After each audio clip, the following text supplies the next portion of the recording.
త్యాగం మరియు భాగ్యం అన్న ఈ శీర్షిక మీద బాబా ఒక 10 మురళీలు చెప్పారు.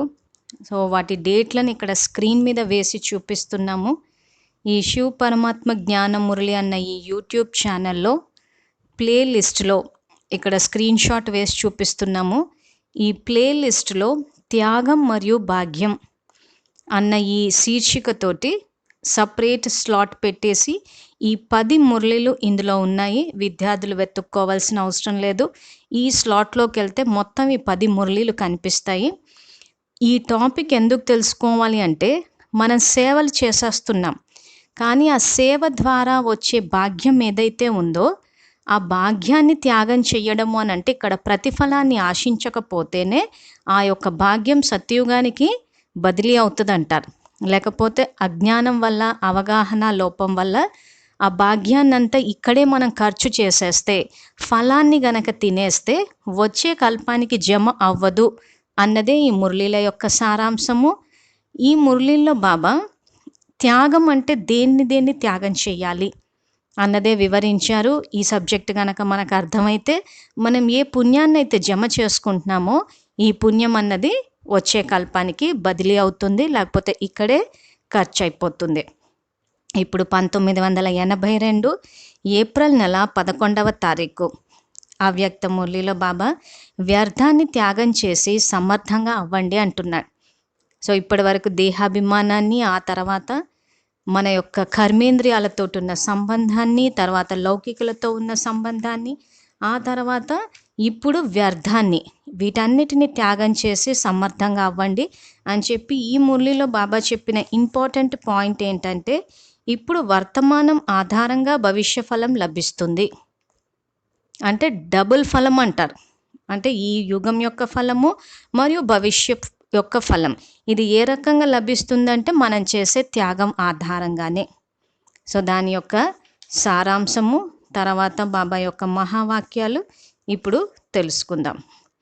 ఈరోజు బాబ్దాదా తన యొక్క సర్వ వికర్మాజీత్ అంటే వికర్మలను సన్యసించిన ఆత్మలను చూస్తున్నారు. బ్రాహ్మణాత్మగా అవ్వటం అంటే శ్రేష్ఠ కర్మ చేయటం మరియు వికర్మలను సన్యసించటం.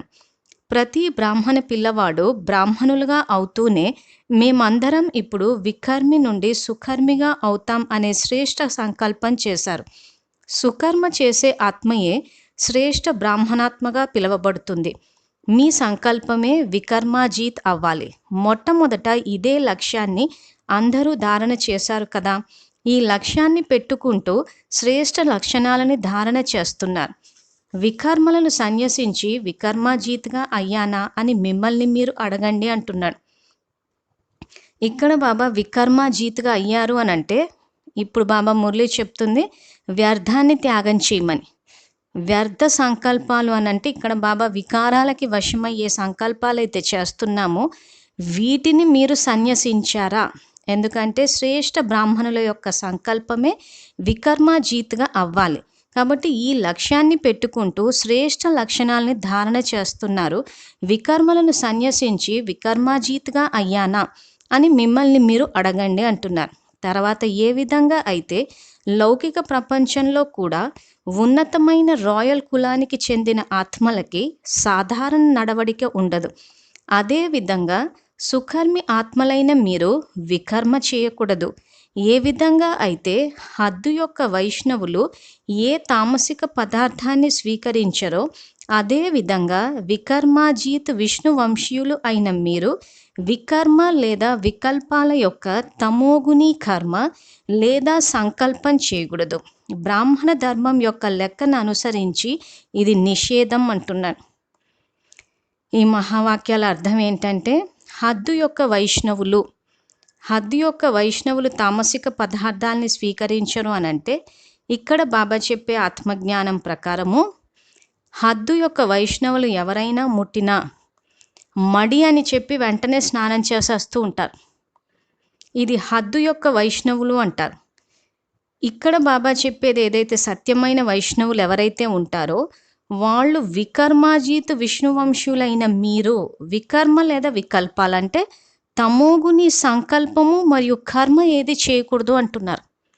అంటే కామక్రోధ లోభమోహ అహంకారంతో కూడిన ఏ సంకల్పము వచ్చినా కానీ ఇక్కడ బాబా వాటిని త్యాగం చేయాలి అంటున్నారు. అంటే వెంటనే జ్ఞాన స్నానం చేసేసేయాలి. క్రోధం వచ్చింది అని అంటేనే వెంటనే నేను ఆత్మని శాంతి స్వరూపానన్న సంకల్పం ద్వారా ఈ సంకల్పాన్ని సమాప్తం చేయాలంటే క్లీన్ చేసేసాలని అర్థం. హద్దు యొక్క వైష్ణవులు ఏ రకంగా అయితే స్నానం చేస్తారో శరీరానికి, సత్యమైన వైష్ణవులు జ్ఞాన స్నానం చేసి ఎప్పుడూ సతో ప్రధానంగా ఉండాలి. కాబట్టి మీ దగ్గరికి వచ్చే జిజ్ఞాసువులకు కూడా సహజ యోగిగా అవ్వడానికి ఈ విషయాలు నిషేధం అని డైరెక్షన్స్ రాస్తారు కదా. అదేవిధంగా బ్రాహ్మణులు అయిన మీ కొరకు ఏమేమి నిషేధమో మంచిగా తెలుసా? తెలియటం అయితే అందరికీ తెలుసు, అంగీకరిస్తున్నారు కూడా, కానీ నంబర్ వారీగా నడుస్తున్నారు. ఇలాంటి పిల్లలను చూసి బాబ్దాదాకి నవ్వు వచ్చే ఒక కథ జ్ఞాపకం వచ్చింది.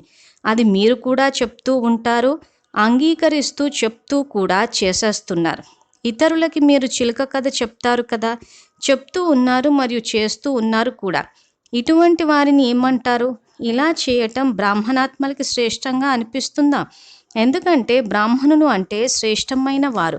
శ్రేష్టత అంటే ఏమిటి? సుకర్మయ లేక సాధారణ కర్మయ? బ్రాహ్మణులు సాధారణ కర్మయే చేయకూడదు అంటే ఇక వికర్మ అనే విషయమే లేదు. వికర్మాజీత్ అంటే వికర్మ వికల్పాలను త్యాగం చేసేవారు అంటున్నారు. బాబా ఇప్పుడు ఏదైతే త్యాగం గురించి చెప్తున్నారో వికర్మాజీత్ అంటే వికల్పాలు. ఈ వికల్పాలు అనే పదము సంకల్పానికి వ్యతిరేక పదము. సంకల్పము అంటే సతో ప్రధాన స్థితిలో చేసే ఆలోచనలు, వికల్పాలు అంటే వికారాలకి వశమై చేసే ఆలోచనలు. ఏ ఆలోచన చేసినా దాని యొక్క ప్రభావం మొత్తం కల్పమంతా ఉంటుంది కాబట్టి సంకల్పాలు వికల్పాలు అన్నారు. సో ఇప్పుడు బాబా వికల్పాలను త్యాగం చెయ్యాలి అని చెప్తున్నారు. కర్మేంద్రియాలు ఆధారంగా ఉన్నంత వరకు కర్మ చేయకుండా ఉండలేరు. అంటే దేహానికి కర్మేంద్రియాలతో సంబంధం ఉంది, కర్మేంద్రియాలు కర్మతో సంబంధం ఉంది. ఇప్పుడు దేహం మరియు దేహ సంబంధాల త్యాగం యొక్క విషయం నడుస్తుంది. కర్మేంద్రియాలకి ఏ కర్మతో అయితే సంబంధం ఉంటుందో ఆ లెక్కతో వికర్మలను త్యాగం చేయాలి. వికర్మలను త్యాగం చేయకుండా సుకర్మిగా లేదా వికర్మాజీత్గా కాలేరు. వికర్మ యొక్క పరిభాష బాగా తెలుసు. ఏ వికారానికి అయినా అంశమాత్రంగానైనా వశీభూతం అయి కర్మ చేయటం అంటే వికర్మ చేయటం అంటున్నాడు. బాబా ఇక్కడ సబ్జెక్ట్ ఇప్పుడు ఏదైతే దేహము దేహ సంబంధాలు వీటి త్యాగం గురించి మాట్లాడుకుంటున్నామో, కర్మేంద్రియాల ద్వారా ఏ కర్మ అయితే చేస్తున్నామో ఆ లెక్కతో వికర్మలను త్యాగం చేయాలి అంటున్నారు. అంటే వికారాలకి వశమై ఏ కర్మ కూడా చేయొద్దు అంటున్నారు. సో వికారాలకి ఎలా వశం అవుతున్నామంటే కర్మేంద్రియాల ద్వారా బయట ఏదైతే చూస్తున్నామో ఆ చూసినప్పుడు వికారాలకి వశం అవుతున్నాం.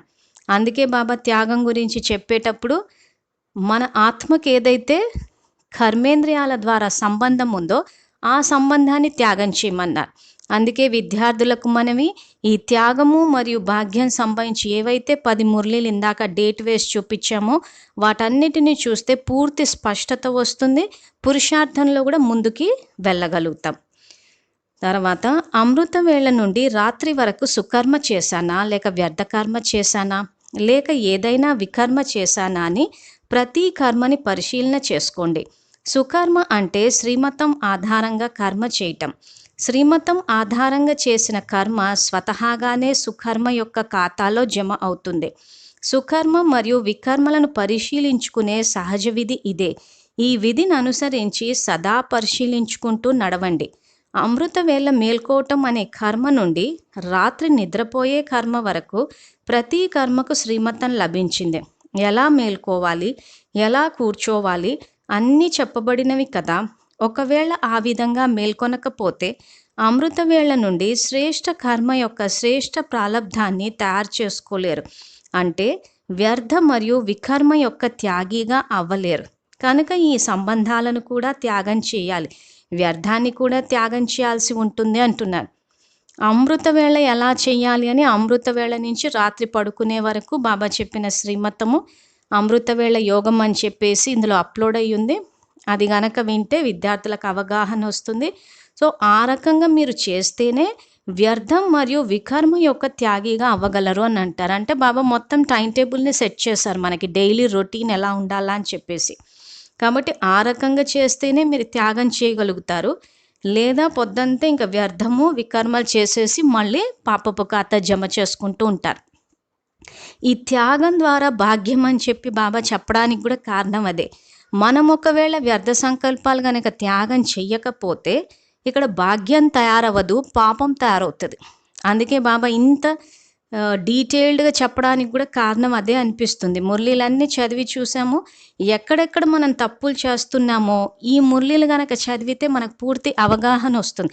లేకపోతే మనం చేసేవన్నీ కరెక్ట్ అనిపిస్తుంది. సేవ చేస్తున్నాము, తర్వాత పుణ్యం సంపాదించేసుకున్నామని అనుకుంటున్నాం, కానీ చిన్న చిన్న తప్పులు చాలా చేస్తున్నాం. సో అవి ఏంటా అన్నది ఈ 10 మురళీలు కనుక చదివినా విన్నా అవగాహన వచ్చేసినప్పుడు పూర్తిగా పుణ్యం ఖాతానే జమ చేసుకోవచ్చు. కొంతమంది మేము ఏ వికర్మ చేయటం లేదు, ఏ పొరపాటు చేయటం లేదు కదా అని అనుకుంటున్నారు, కానీ వ్యర్థ మాటలు కూడా సమర్థంగా కానివ్వవు, అంటే శ్రేష్ఠ భాగ్యవంతులుగా కానివ్వవు. వికర్మ చేయలేదు, కానీ ఒకవేళ వ్యర్థ కర్మ చేసినా వర్తమానం మరియు భవిష్యత్తుకు జమ అవ్వదు. శ్రేష్ఠ కర్మ చేయటం ద్వారా వర్తమానంలో కూడా శ్రేష్ఠ కర్మకి ప్రత్యక్ష ఫలంగా సంతోషం మరియు శక్తి అనుభవం అవుతుంది. స్వయానికి కూడా ప్రత్యక్ష ఫలం లభిస్తుంది మరియు అటువంటి శ్రేష్ఠ ఆత్మలని చూసి ఇతరులు కూడా మనం కూడా ఇలా తయారవ్వగలం అనే పురుషార్థం యొక్క ఉల్లాసాలలోకి వస్తారు. స్వయానికి కూడా ప్రత్యక్ష ఫలం మరియు ఇతరులకి కూడా సేవ జరుగుతుంది, అంటే డబుల్ జమ అయింది కదా అంటున్నారు.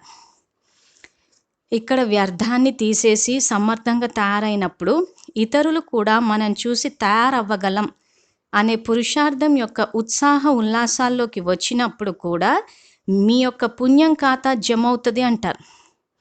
ఎక్కువ మటుకు అందరూ శివ సందేశం మీద ప్రాముఖ్యత ఇవ్వడము, లేదా కొత్త వాళ్ళని తీసుకురావాలి, కొత్త వాళ్లకు సందేశం ఇచ్చామా అని బేసిక్ లెవెల్లో ఆగిపోతున్నారు. కానీ ఇక్కడ బాబా మీరు ఉత్సాహాల్లోకి తీసుకొచ్చినా కానీ మీ ఖాతా జమ అవుతుంది అంటున్నారు.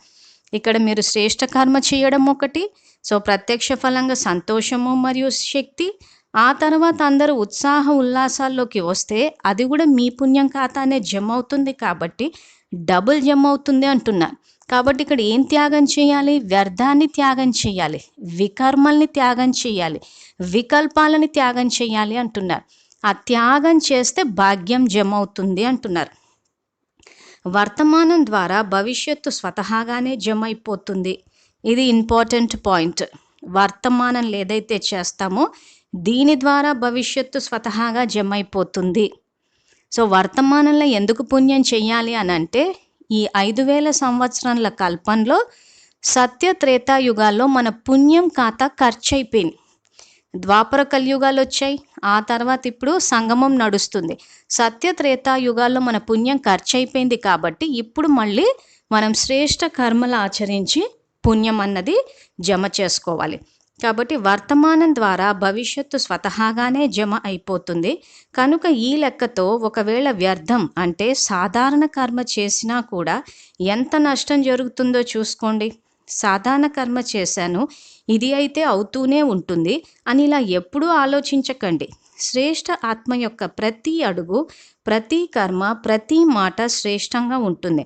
కనుక త్యాగం యొక్క పరిభాష ఏమిటో అర్థమైందా అని చెప్పి బాబా ప్రశ్న అడుగుతున్నారు. సో ఇప్పటికీ ఇది 5వ మురళి, త్యాగం మరియు భాగ్యం గురించి.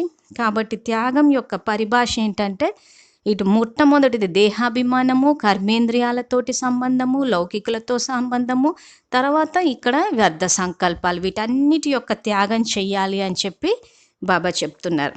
తర్వాత వ్యర్థం అంటే సాధారణ కర్మ, మాట, సమయం వ్యర్థం చేయడాన్ని కూడా త్యాగం చేసి సదా సమర్థంగా, సదా అలౌకికంగా, అంటే పదమాపద భాగ్యవంతులుగా అవ్వండి అంటున్నాడు.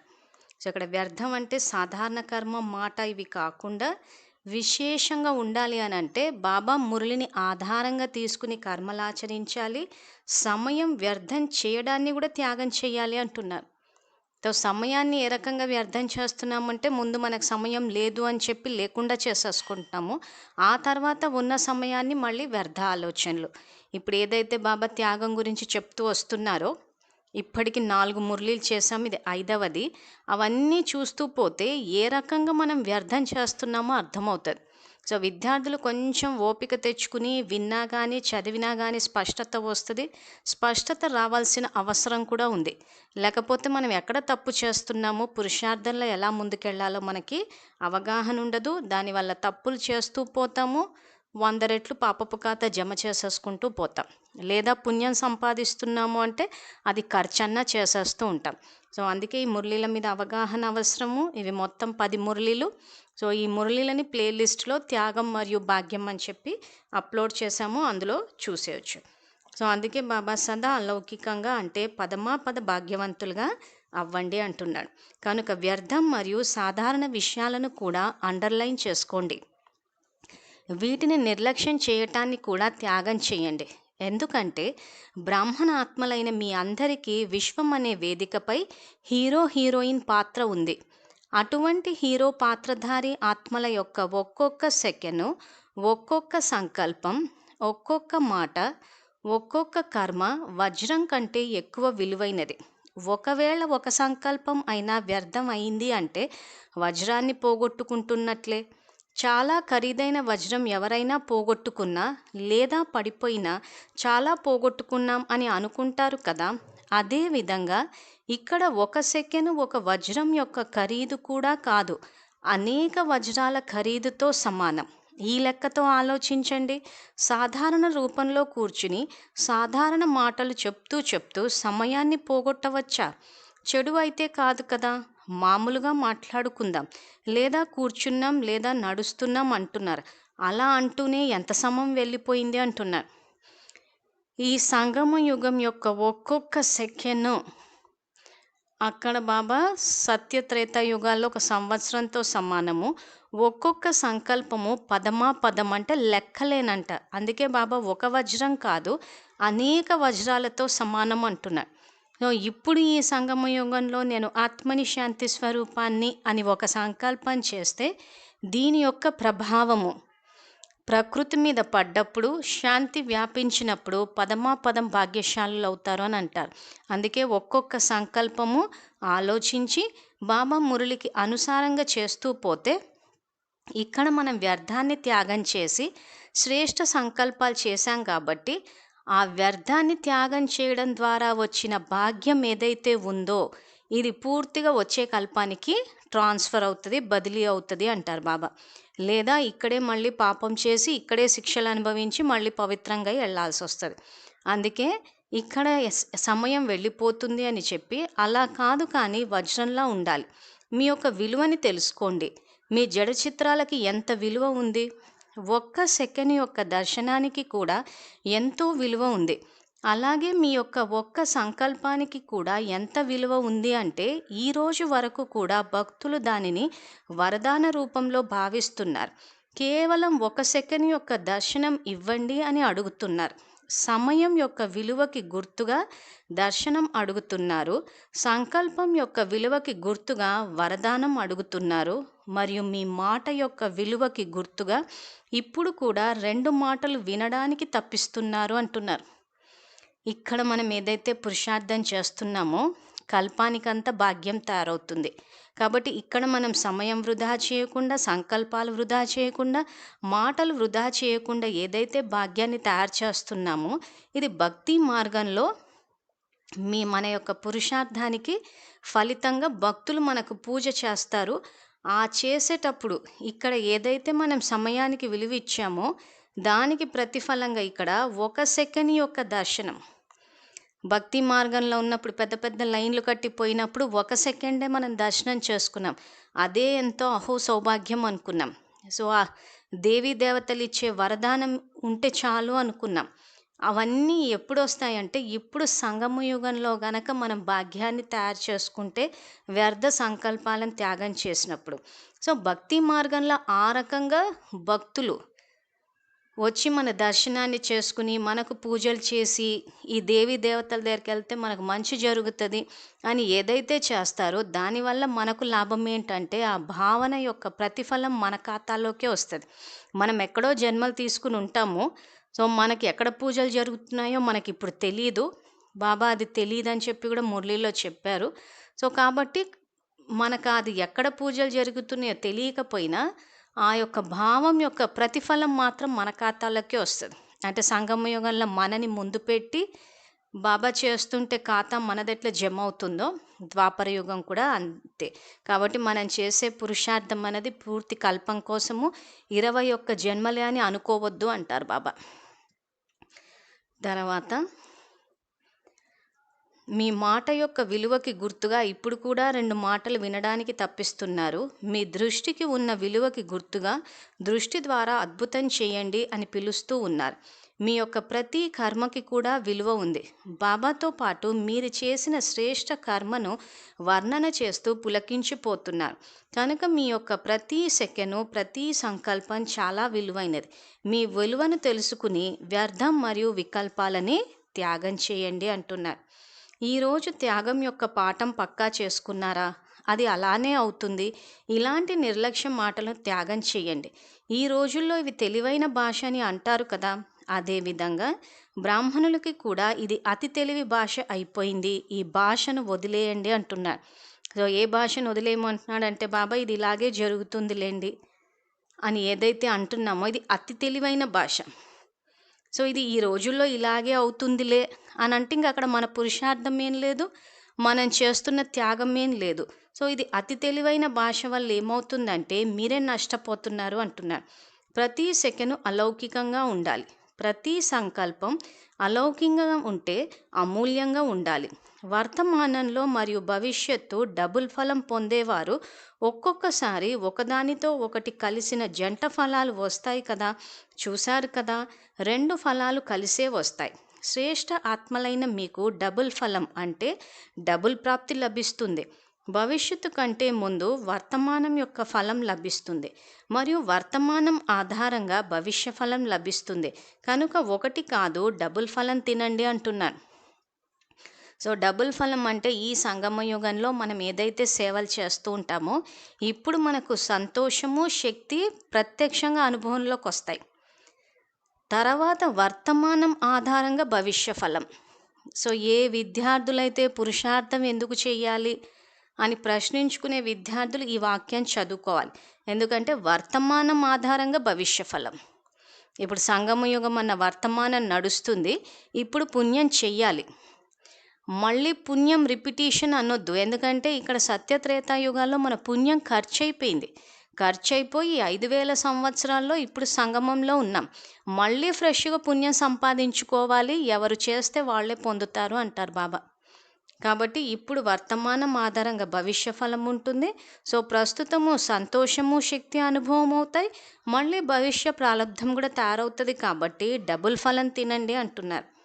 సదా వికర్మాజీత ఆత్మలకు ప్రతి సెకను అమూల్యంగా చేసుకుని మరియు ఇతరులను కూడా అమూల్యంగా చేసే సేవలో ఉండే డబుల్ హీరోలకు, డబుల్ ఫలం తినేవారికి, వ్యర్థం మరియు సాధారణతను త్యాగం చేసే మహాత్యాగి ఆత్మలకు, సదా బాబా సమానంగా శ్రేష్ఠ సంకల్పం మరియు శ్రేష్ఠ కర్మ చేసే మహాభాగ్యవాన్ ఆత్మలకు బాబ్దాదా యొక్క ప్రియ స్మృతులు మరియు నమస్తే.